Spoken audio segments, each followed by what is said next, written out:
If we could take our seats and reconvene the meeting, I'm going to try to, since we're totally off schedule, get back on some schedule.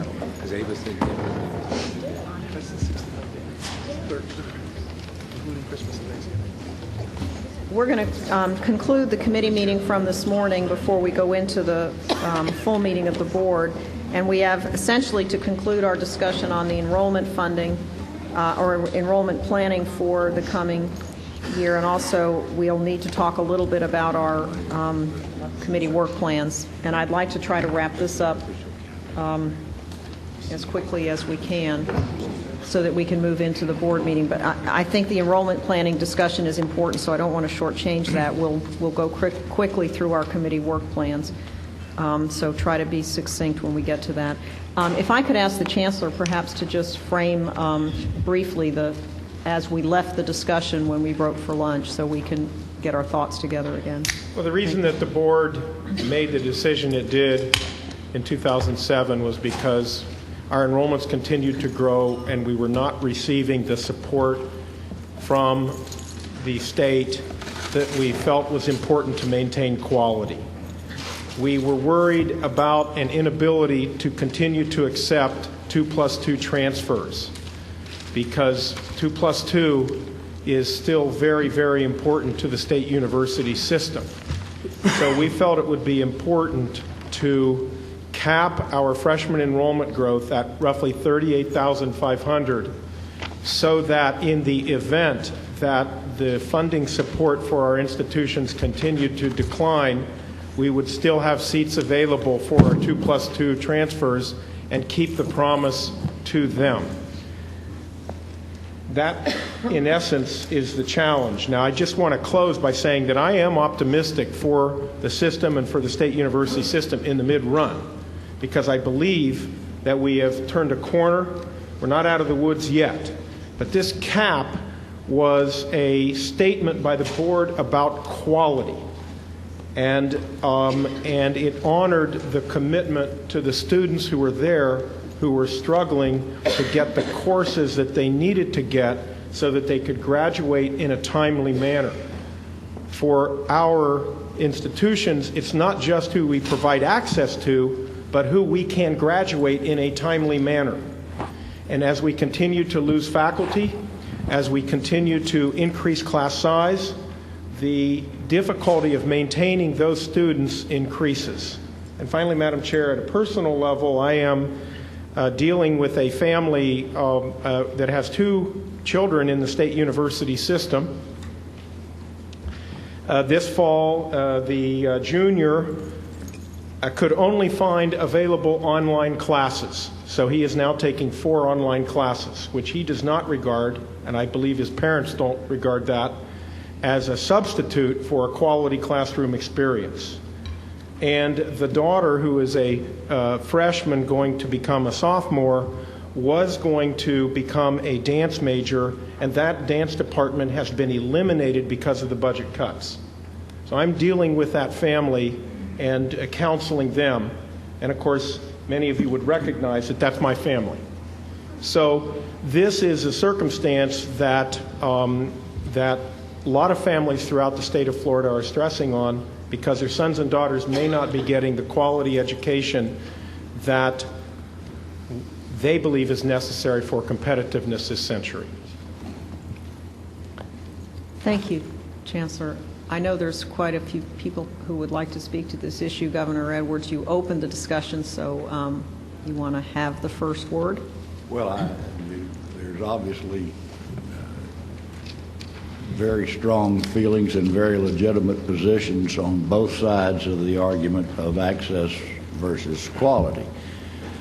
I kind of coined an expression many years ago when I was traveling around speaking for the system that we had created a system for the elite, not for the social or financial elite, but for the intellectually elite, when it had reached the point, in my personal opinion, 20 years ago that so many of our students were not able to get into college in our state. I strongly supported the enrollment cap, for lack of a better name, when it came up a year ago, I believe, or a little over a year ago. I thought there was a message that we had to give. the message that if the legislature wants us to have a quality system, they're going to have to fund it. We gave that message. My concern now, however, is that with the economic times as they are, with the community college system having a record enrollment, that it's time to remove the cap from our system guidelines and let each individual university make that decision. As an example, it was mentioned earlier that some of the universities were able to find a 2 or 3% increase for faculty. And that's true, and they made that decision. They also might want to make a decision, rather than to do that, to add another 50 members of their freshman class. I'm not sure at this point that our board should keep that restriction there for that reason. It kind of goes back to the argument of, if you want to help the economy in your area, would you rather give $1 million to one man or woman, or $100,000 to 10 men or women?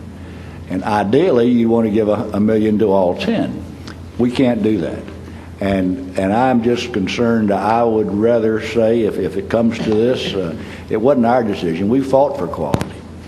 The governor and the legislature have to fund it. They haven't funded quality.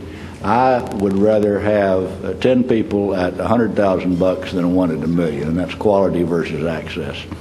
I'm not suggesting that we should force it on any of our universities. I think we have a very good board of trustees, and I simply would remove the cap which we imposed a year and a half ago and let each university make that decision. And that's all I'm going to say on the subject. Other discussion? Governor Tripp? I agree with that because, as we're seeing the trustee system work, the way we empower the boards of trustees to be effective is to have them involved in the day-to-day operation of their universities. And they really know when they should open their doors and when they're affecting their quality, whatever. And we need to put confidence in them that they're going to do that. The other thing, though, I think we also should think about changing is this 10% restriction on out-of-state. From a monetary point of view, out-of-state people pay more money, and that may help some institutions. When we talk about it on a medical side, we say if we can keep doctors in the state for residencies, they stay here. We had a great presentation on the fact that we need more bachelor degrees. There is, I came here to school from New York, and I stayed here. Many, many people that come from out of state and get their education here find Florida to be a wonderful place to stay. They make their friends, they get involved in the community, and they stay. I would be shocked if we didn't have a number of people that come in. I know our student representative, I think, came from out of state. Is that not right? Right? Correct. New York as well. And you've talked to me that you're going to stay here. I don't understand why we find the fact that we've got to limit it to 10%. If we're uncomfortable that by taking it off we would hurt the access for in-state students, okay, I can understand that. But I think we ought to at least consider raising that level to 20 or 25% and let the individual universities decide then what kind of mix they want, whether or not it will help them on their graduation rates and to follow and keep the retention of those people in the state. So I believe Governor Edwards, I like what he's proposing. I'd like to go one step further to see us release that somewhat and see what the effect would be. I know for some universities, FAU right now may not be able to increase its out-of-state. It may not be able to get more money out of it, but maybe they can. When there was a restriction of 10%, I don't think anybody marketed out-of-state. I'm sure the University of Florida could, if they wanted to go to 30% out-of-state, could probably do it in a heartbeat, especially if their football team continues to win. So I just think that we're not doing anything for the system by leaving that restriction there. Thank you. Thank you. Governor Roberts? Go ahead. I think it's very complicated, and certainly you've both made very good points. But first, on the enrollment, if a university decides to, and the trustees have that authority to increase their enrollment, is it funded enrollment or unfunded enrollment? Because if it's funded enrollment, and another university is being very cautious with their resources, then the FTE funding is just diluted per student. Per FTE is diluted. So it's very careful in this growth issue. Are we talking about allowing, as they did, as many universities did in the past, just increasing their enrollment unfunding and then going back to the state and ask funding again? I think maybe the legislature more than once has explained to us that was no longer acceptable. But that's an issue to deal with, funded or unfunded, and how it affects other universities in the system. And on the 10% cap, stay on the board a little bit longer, and you will get calls from many people who say, my child was not admitted. I am a citizen of Florida, a resident of Florida, and I resent the out-of-state students that are taking place. We are a state-funded university system, maybe not as much funding as we want from the state, but we are state institutions, and we have to be very careful when we open, in my opinion, open the doors to a large number of out-of-state students when we have students that believe they should have a place in our system and there's no place for them. Now, certainly it'd bring in revenue. That's absolutely true, and probably many good citizens for our state in the future. I think that's true also. So it's complicated because we are for the University of Florida, for example, I get many calls every year, and I know you do, Mr. President, that who are you accepting in place of my child? So I'm just saying it's complicated and we need to be cautious as we proceed. Thank you. President Manchin. Thank you. I have to comment on Governor Edwards' notion that by allowing individual decision-making on enrollment, it only impacts the local institution.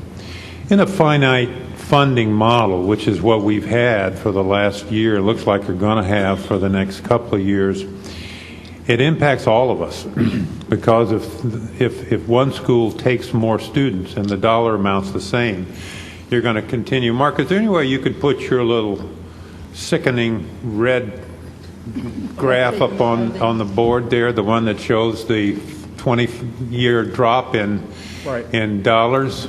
There it is. That will be the continuation of the downward slope of that graph will be the result of removing the enrollment cap.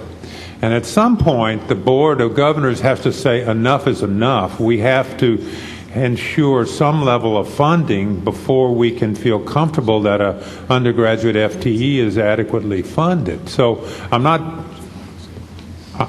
Charlie is right, but there are two sides to the story. Access is for the quality and has to be sorted out. But I don't think it's quite true that allowing individual institutions to make their decisions only impacts that institution. It impacts all of us in the current financial situation. Thank you. Governor Stavros. Forgive me, I am an idealist, and I believe in things that you work towards.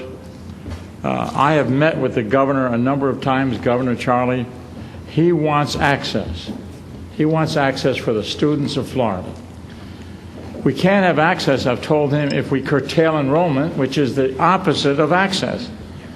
I would recommend somehow our chair, Governor McDevitt, whatever, that meet with the governor again and somehow find the money. I don't know where. Nobody knows where, because we're told that for 2 years we're not going to have enough funds.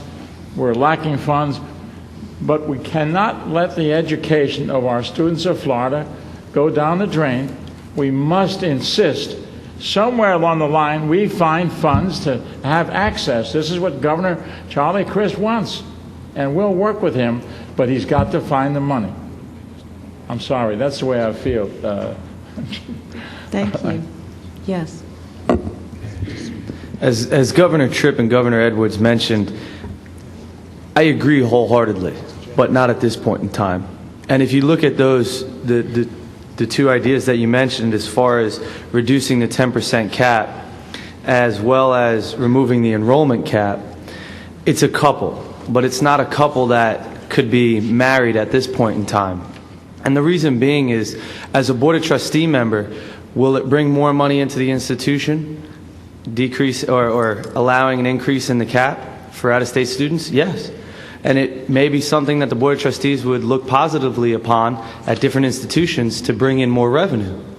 But as a student, what that means is I'm going to have more students in my class, and I'm going to limit the amount of time that I have with my professors in my courses. And to that effect, at this point in time, I don't think that we as a student can really support more students, because we had an enrollment cap this year, and what happened? We have the highest enrollment in the state of Florida this year amongst all institutions. So now if we're going to take that cap off, who knows what the enrollment will be next year? I just wanted to share my opinion. Thank you. Thank you, Governor Myers. Other comments, members of the board? Yes, Governor Sloan. I'm particularly sympathetic to the issue of attracting out-of-state students, because I've long felt like we deprive our students from a really quality education if we don't provide for a more diversified student body so that they can experience people from other parts of the country, other parts of the world. However, given our financial circumstances and our inability to provide enough spaces for our own, I would be hard-pressed to vote for removing that particular cap, though I think that educationally we would be better institutions if we could. With respect to the access issue, I'm sympathetic with that as well. But on the faculty, I feel very strongly about providing a quality education, and I don't think that any of us believe that we can do that standing in front of lecture halls with 200, 300, 400 students in a lecture hall, or having our lectures transmitted over television to kids who can only sit and watch us in their dorm rooms. So I'm going to be very hard-pressed at this point to vote on behalf of lifting the caps to provide more access. I'd also remind the board that the onus is no longer solely on us to provide for all this extra access. We have a new system. And like it or not, and whatever problems it will or won't create, there is a new system out there. There are opportunities for bachelor's degrees elsewhere within the state of Florida. They don't all have to be taken care of by the state university system. Other comments? Yes, Larry.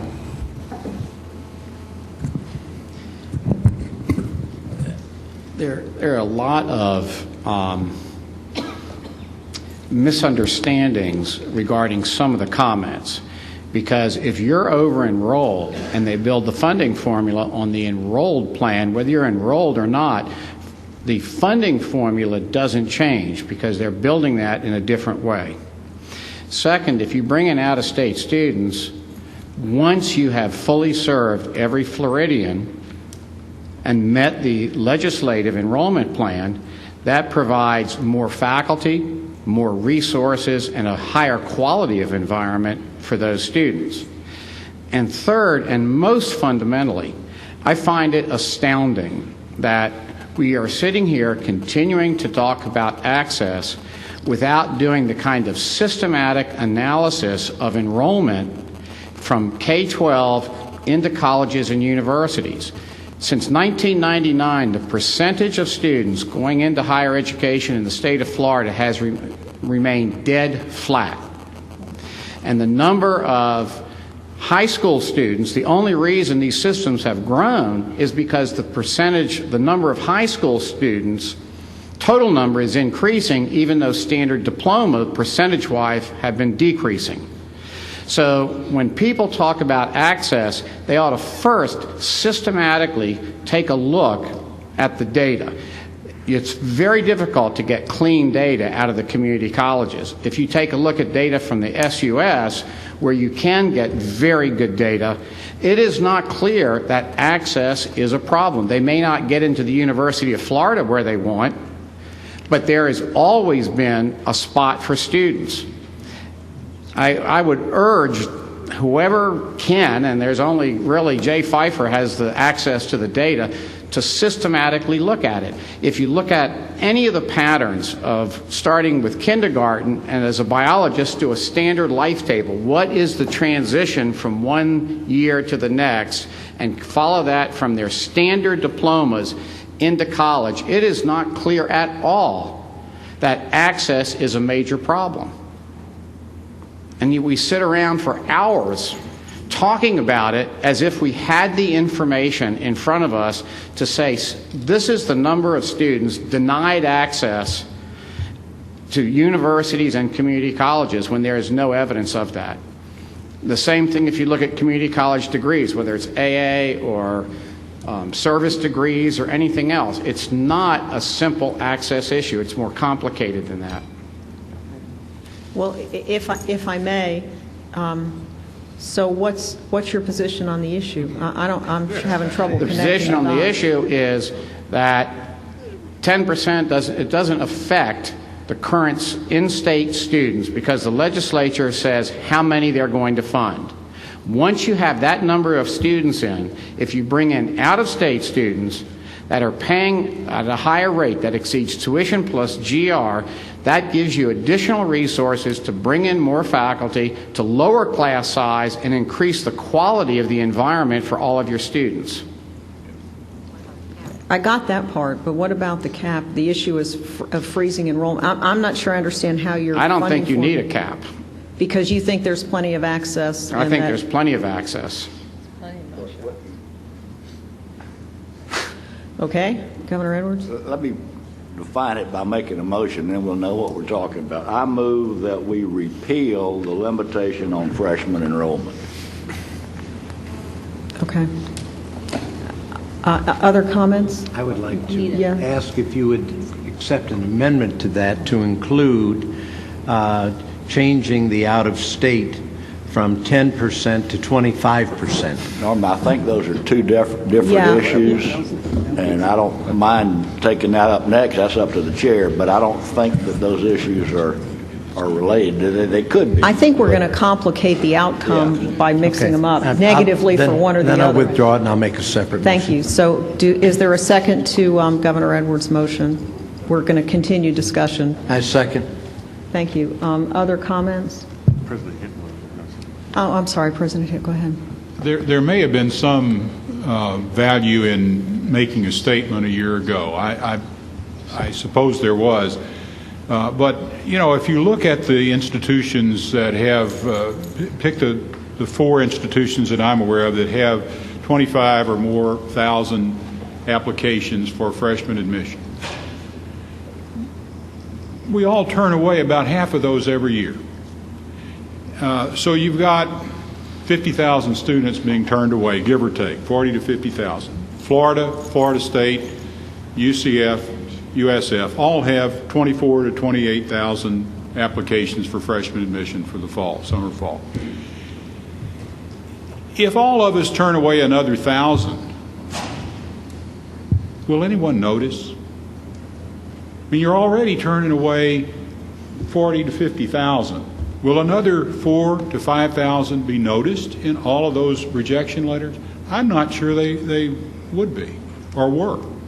So I think we're spending a lot of energy on something that isn't probably all that significant. I would just as soon say, let's do away with the cap and trust the universities and their trustees to manage enrollment. Secondly, I know we're going to come to the other cap in a while. I don't think we're that close to 10% now. Most of us are at about 6% out of state. So to think it's going to matter a lot if we go from 10% to 20 or 25 when we're at about 6% now strikes me as a stretch. But first off, I don't think it'll matter a great deal whether we do or don't do away with the freshman cap. But on sort of general principle, I'd say let's trust the universities to manage their own affairs. Other comments? Yes, Chancellor. Well, I'd like to go back to a point in part that Dr. Machen made and state it a slightly different way. Under the circumstances where we are not getting incremental funding for our enrollment growth from the state, when we are already at the funded level, by essentially admitting additional students for the tuition revenue that they will offer, we are saying we can run our universities for that marginal tuition revenue.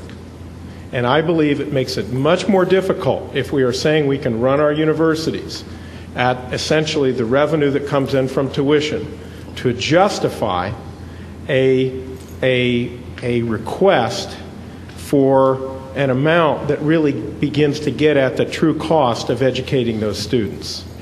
And I see a downward spiral that has led essentially to this. So I understand the point about the need for additional revenue, but the challenge is if we can run our institutions at 3,600 or 3,700 for 2 semesters, then why do we need more?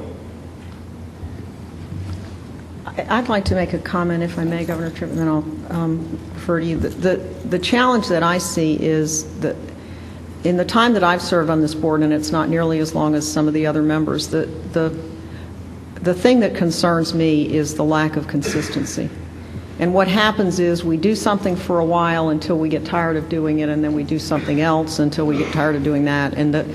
There's legitimacy in the reasons that we change our positions, but what happens is there isn't a continuum against which we build a solid position that begins to lay groundwork for broad range kind of planning decisions, that it isn't just about messages, it's about creating a framework that we're building upon. And to me, the fact that we do one thing one day and one thing the next day makes that posture very hard to sustain.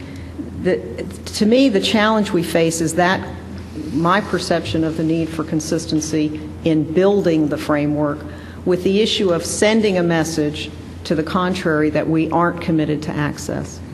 And I think the fear is, and I'm speculating here, but I think sometimes the fear is that by sending those kinds of messages, we create an environment in which either the legislature or other institutions begin to look for other solutions to dealing with access, and that the university system isn't part of the solution. I think that's a very precarious position. And if that is at all what plays into Governor Edwards' thinking, I share that concern. So I'm struggling with what the right answer is. But the one thing that I think we lack, and that is for us to simply say that we're capping enrollment because we believe it affects quality, maybe we ought to take it one step further and say, but if we had an increased level of funding by X, we would be able to do the following. And to guide the legislature or other bodies that address this issue into how to find a solution, as opposed to us simply saying no to the issue of better or improved access. So I don't know how that falls into your motion, Governor Edwards, but I'm suggesting that we find a way to improve upon the issue of freezing enrollment with a constructive suggestion of how to get to a better place. And that would make me more comfortable in deciding the issue. Yes, Governor McDevitt hasn't spoken, so I'm going to ask her to speak. Well, I just wanted to kind of respond in a way of maybe some perspective. I mean, I agree, Governor Pappas, exactly with what you're saying. I mean, we take positions based on the state of affairs at a given point in time, and they have not changed, and therefore, unless there's some reason to the contrary, we need to remain consistent. And so long today as we are still being funded by the formulaic approach, even though that formula is not being funded at the levels that we like, I don't see how we're in a position to make changes to the action that we took just a short period of time ago.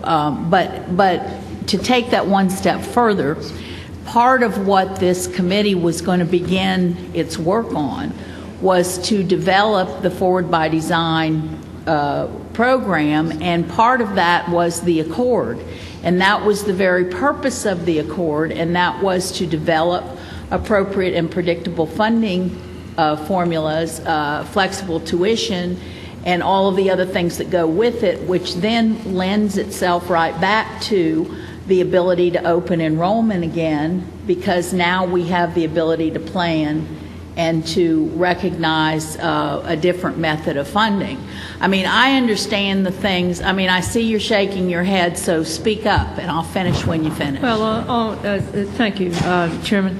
Only a few of us, universities, are able to have flexible tuition. 6 of us don't. We're stuck. Wait just a minute. Okay. I'm talking about an accord that believes that we're going to have a different way of dealing with that. Good. And I think that some of you all may be in different positions with respect to how you can operate with your enrollment. Others are not necessarily as flexible as you may be.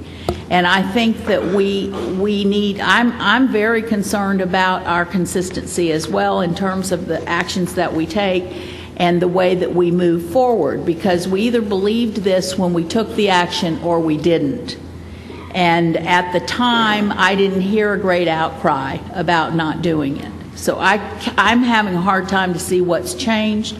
And I do think that this was the whole point of sitting down to try to move forward with the Accord and all of the pieces to it, some of which we're working on now right in the legislative process as we speak, which is going to have a big difference on how we view these issues.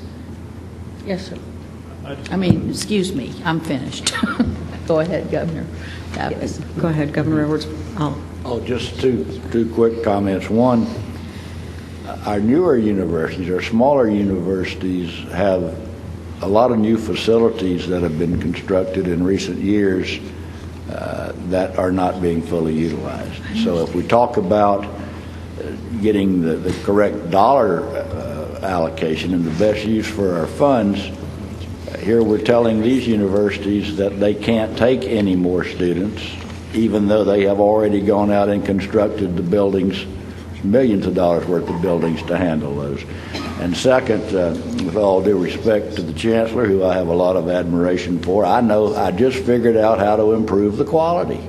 We'll take no freshmen, and then we can take all that money and improve the quality.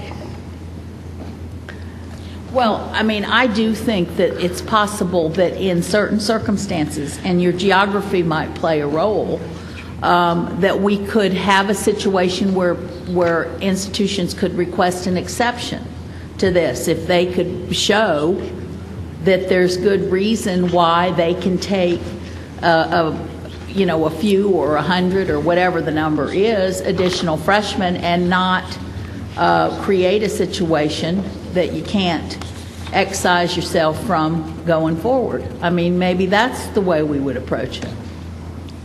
Commissioner.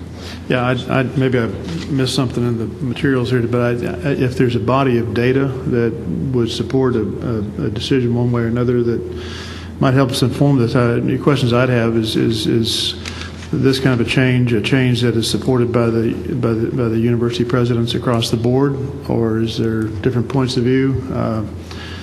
If we have 50,000 students that are not have not been accepted, if that's the accurate figure for the system, collectively, then are those all qualified 50,000 students that were rejected, or are those some that would not meet what's the financial impact?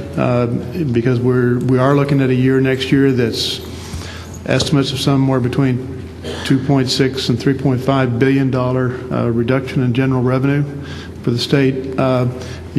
So this decision, I think, bears on a couple of financial issues and so forth. And I don't know if more data and some information, a report perhaps, would help us to make a better informed decision before we're asked to decide on something like this. Well, let me just get a timing question squared away. At what point in time, Chancellor, is this decision got to be made, or does it need to be made as a definitive decision? Well, the challenge that we have, and Nate, please jump in here, the challenge that we have is that our presidents are setting enrollment levels for the spring semester, and they've already begun planning for next year. That's the first instance. And the second is that our students, we will have a significant number of community college AA students graduating this fall. Now, the cap that we placed was really not on AA transfers. The reason we did this was to keep doors open, to keep seats for AA transfers, which we do believe is critical in terms of the 2+2 statutory obligations that we have. So the short answer is this will impede a clear decision-making for the spring as it relates to any freshmen that might be admitted for the spring. We would have time to have more data and look at this again in November so that the presidents who make their enrollment decisions for next year, basically in early spring, would have enough time to adjust if necessary. I do also want to point out that while it is true and while it's a blessing in many ways that a number of our institutions have significant numbers of applicants, a lot of those applications are duplicates. That is to say that our students do apply to more than one institution, as well they should. And that's not to minimize the importance of their applicant to the institution. It's simply to say that there are a lot of duplicates in the mix. I think our estimate, Nate, was that in effect we would be walking less than 2,000 FTI, realistically less than 2,000 freshmen a year. We did a risk assessment, I think it was in the packet several months ago, that we would be walking less than 2,000 freshmen by putting these caps on, realistically, at the freshman level. That assumes, of course, that they would be willing to go to institutions, public institutions in other parts of the state, that they had mobility. Thank you. Yes, Governor Trump. Two questions. One comment. We put caps on. My feeling is we got an answer from the legislature, and Governor Smith is working on it right now. When we said that we weren't going to take more students, they said, fine. We'll figure out a way, and you won't be involved in it. And I think the fact that we've been frozen out of this process might be a little direct result of our action, okay? And I feel that way. And I would bet if we ask other people, they'd say, you took yourself out of the process and you better figure out a way to get back into the process. I come from a board of trustees. I believe the university boards of trustees, okay, meet often enough and understand enough the ability of their school to operate. And I don't think we need to sit here, having made the statement, which I think was made, and I believe we got an answer from them. And if somebody thinks we didn't get an answer, I'd like to hear from them.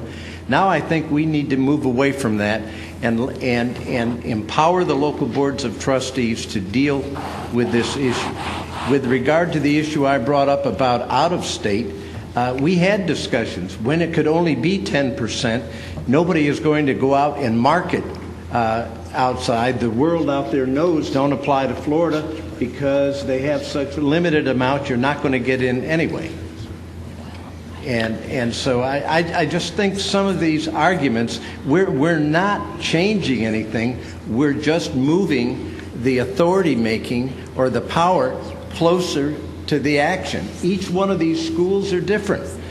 University of Florida may not want more students, but in FAU right now, probably wishes they could get more students and may not have the ability, but there may be some other schools in the middle that could use it. And I just think that there's no basis for us sitting on this right now. It's not serving anything. Thank you. One reaction to your comment about we got an answer, we did get an answer, and we're also going to have to get more money. Somebody's going to have to put money into the system to fund that state college system. So at the end of the day, there'll be more dollars on the table for higher education.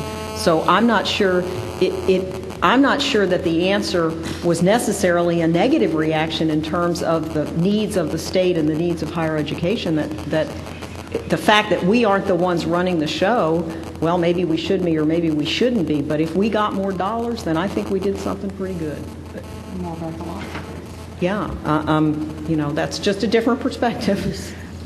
Yes, Governor Stavros. If access is not the problem, and I can understand the discussion, then graduation is the problem. Because if I were to believe the National Committee on Higher Education that reported to the Florida Council of 100, that out of 100 ninth graders, 52% graduate. Of the 52%, 32% applied to university or community college. After a year, that's down to 24%. And after 5 years university, 3 years community college, 14% graduate. There's your access. If 14% of ninth graders graduate with a degree today, then there's something wrong somewhere. Either the students aren't staying, either we're selecting the wrong students to go to the university or community college because they're dropping out, but all that costs money. There's the funding. There's where the funds go. I don't know how to correct that. Maybe the presidents can convince me or let me know what their universities have for the graduates who start as freshmen or 2+2. I don't understand how we have 14% of ninth graders getting degrees today. That's a small part. And of the 14%, probably many of them do not go into their field of study. So, this is a very deep thing, Governor Pappas. Access, graduation, it's a problem that we have in the state, which is multiplied by the funding problem. You're absolutely right. It's not. There isn't a right answer or a wrong answer. There's simply a policy decision that needs to be made. Yes, Governor Parker. Well, thank you, Governor Parker. And Governor Pappas, we grappled with this, the presidents did, on several conference calls with legislative leadership last year, and they were fully aware of the fact that we had placed caps on freshman enrollment. And never once did that matter come up. As a matter of fact, I think there was an answer to us, and that was $80 million in research dollars for centers of excellence. And my instinct is that increasingly the legislature, and this is why I'm positive, this is why I'm optimistic, legislature understands that our role is high-quality undergraduates in the knowledge economy, and that it is critical that we do research. That's why I think we did get an answer. As you may recall, there was an interest in maybe moving some of that money into enrollment to cover the gap, and we got nowhere with that. So I don't necessarily read the emergence of the state college system as a response to us in terms of our concern for quality. I read that as a recognition that the state university system was attempting to do too much with too little. And so therefore, that's why they kept the research money there, and that's why you heard Senator King say at our last meeting, I heard him say very clearly that the legislature is going to hope to come up with additional research money for commercialization and for centers of excellence, advanced research, this legislative session. So I just wanted to respond respectfully to you, Governor Tripp, on that. Thank you, Governor Parker. Just be conscious of the time. I know that this is a difficult topic, and I don't want to shortchange the discussion. Yes, Governor Parker. I thought it was important that I make some comment because the Chancellor brought to my attention that back in July of '07, whenever we I guess, instituted the enrollment cap, that I was the member of the Board of Governors that actually made the motion. And I, at that point, expressed my concern about the quality of education that we were providing for our students based upon, I guess, the overcrowding or the fact that we were just admitting so many students and our student-teacher ratio was so high. However, to me, at this point, we're in very difficult economic times. And I think that it is a very special time within the state, and that the message that we send by limiting access is not a message that I think we should send as a board at this point. So although I remain very concerned about the quality of education for our students that we have at the higher levels, and certainly I'm not suggesting that it's not something that we should revisit, I just think that based upon the current economic condition, that I'd rather have my students in a crowded class versus not having them in at all.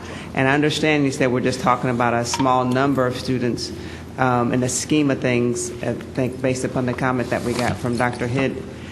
However, I think that's the message more than anything else that we're sending the folks within the state right now about what, about what we're providing as a system. So I just thought it was important to make that comment because I made the motion previously. I have one other question.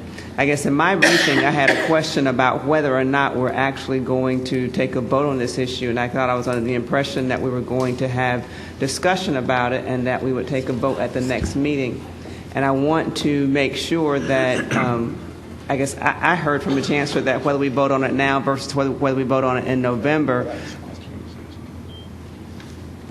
that I guess I thought I heard in that it's about the same whether we vote on it now or whether we vote on it later. That's what I heard, and there were so many questions I thought of a critical nature that people needed to get answers to that it makes sense to me to have this discussion now, kind of in the manner in which the current chair is asking that we proceed, that we discuss something in one meeting and then vote on it at the next versus having the discussion and the voting at the same time, that I would suggest that we continue the discussion for however long the chair of the committee recommends, but that we don't take a vote until November so that folks can get comfortable with some of the questions that they have, particularly about how this impacts FTEs and funding, that for those who are uncomfortable with those responses get a chance to get some questions answered.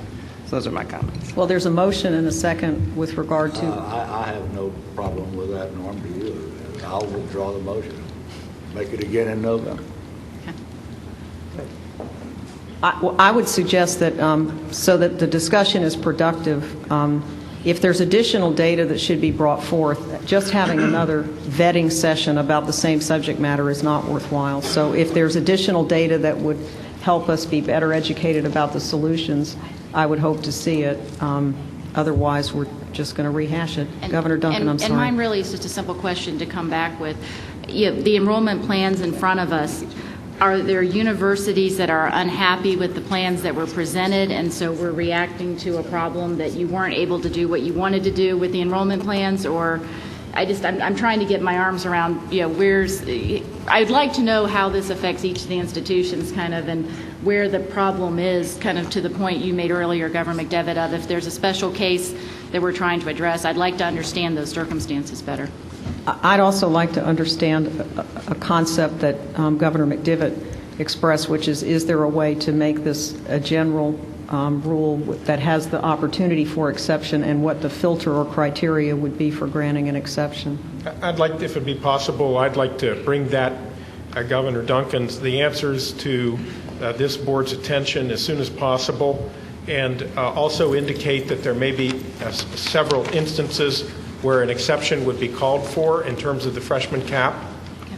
Would that be, Madam Chair, would that be acceptable? Yes, I think so. So the motion's...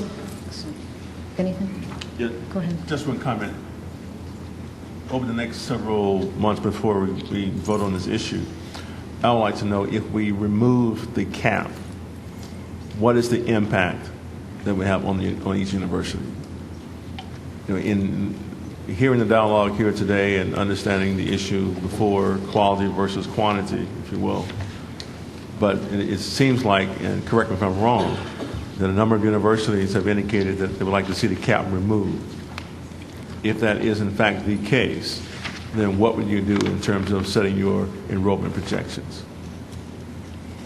Madam Chair, could I, real quickly, because I know we're pressed for time, I'm just trying to frame this in my own mind. It would appear to me that trying to make a decision like this in the present environment is obviously very difficult, because there's a lot of issues at work here that may not be at work somewhere down the road. So you really have two issues. One, is there anybody out there who believes that they should be taking in more students in the coming fall in the present economic environment when we all know nobody's going to be funded for them? So the local boards, having actually already approved the projections to send up to staff, staff takes those projections and largely says, are you satisfied with where we are? And again, in the present environment, over-enrollment is not an issue. You're not going to be funded for the students you're already taking in fully, and over-enroll funding is a thing of the past. We don't get funded for over-enrollment, save the tuition that the students generate that are enrolled over the cap. My point here is this. It would appear to me that there's another freestanding question, not today, but do we as universities want to see the day and time when we can over-enroll at our discretion, and do we want the ability to determine that at the local level without the approval of the Board of Governors? And that's a very poor man's explanation, I think, because we've been all around this one, but that's what it really gets down to. We made a statement with the capping of enrollment because of the funding situation. We said, we're going to cap enrollment. I tend to agree with Larry. I'm not sure access is the issue a lot of people make it out to be. I think there's more access out there than meets the eye. So really, it would just appear to me at the end of the day, it's a philosophical/governance question. Should the local boards of trustees have the market ability to determine what their projected enrollment will be for FTICs or not? Not about the statement that it makes politically, not about the economic statement that it makes, because all the other dynamic which are in place today may or may not be in place next year or the year after that, or at least the year after that. So unless I'm missing something, unless there is a serious agenda that I'm totally missing, where people believe that they would fare better today or this next fall if they were able to go beyond the cap that's in place, it really just gets down to a governance issue as to who should be able to set their projected enrollment. Thank you, President Brogan. I think that that is true to a degree, but I think the Chancellor's also made the case that the issue of overall system quality is affected by the decision of those individual institutions to a degree as well. And I think that's the point. I'm not promoting either position. I'm just saying there's two sides to that. It's a policy. To that coin. I'm not disagreeing with you a bit. I'm just simply saying the question on governance appears to be the issue. Now, all the impacts that come as a result of that question, that being one of them, is certainly things that have to be considered when making the decision. But it is a governance question at the end of the day. It's a question of if we are a system, do we act as a system, or are we a group of universities making their own decision? And that's the question. I would suggest that to make these meetings productive, to the extent that the universities have positions on this, and I think it's been expressed, but I would suggest you bring your positions forward to either to the board members, to the staff, but it's not productive to engage in a guessing game about what you all are thinking, nor is this necessarily the best environment to try to tease that information out. So we need to hear from you all, and hopefully before we come to the meeting in November, we'll be better informed about the needs of the system overall. Yes? May I volunteer to work with Commissioner Smith between now and then to produce a document that addresses the access question? We're good? Second. He certainly may. He's got his hands full. It's got to be mindful that Jay Pfeiffer is out for 2 weeks, so working with me might be very unproductive. But we'll do our best, whatever we can do. Okay. And please make sure that you engage the staff in that process as well, so we're not playing catch up with whatever it is that you all are able to do.